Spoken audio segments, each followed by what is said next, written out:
Hello everyone, it's Sandro from Abstract Homes and Renovations. I want to do a quick run through on pocket door installations and also the pocket door itself. I'm just going to show you here. There's, let me see, I'm going to just flip this thing around if I can.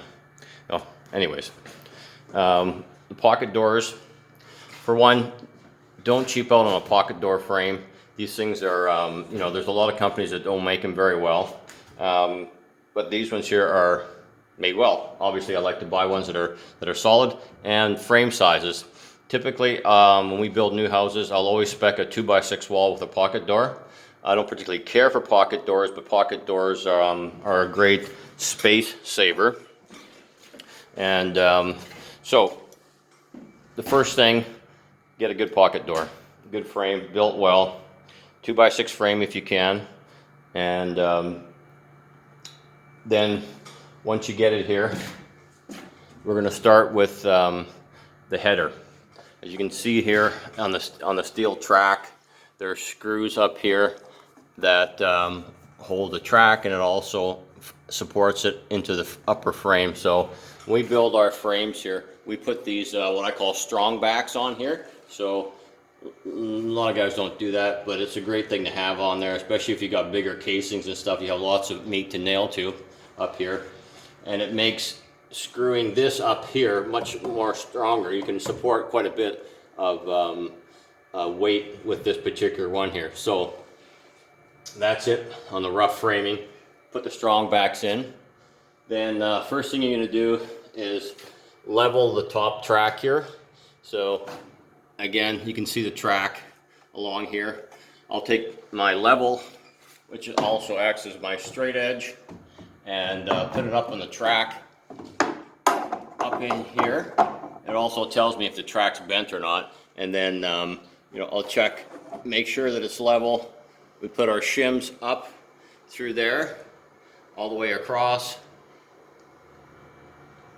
And just make sure that's straight level. I'll use 3-inch screws. They give you 1.5-inch screws for these, but that's not enough to get through there. So I usually use deck screws, 3-inch deck screws, coated deck screws, just because I use that pretty much on everything. So I have lots of those kicking around, and we put those in there, support it all the way along, shim it there. Now you have your track and you have your whole header fixed in place. It's plumb, it's level across. And then from there, here, I'll just show you this other door that's finished.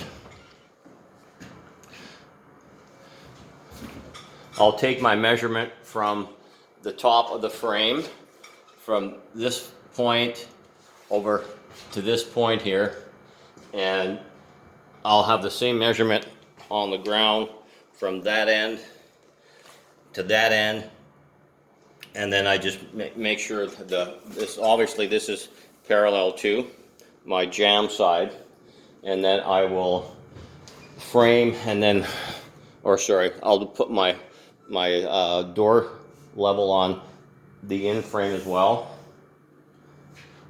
and then I can use shims on this side of it here to push it in or out, and depending on how that sits along this edge. Here, I'll just show you. I'll just grab my bigger level.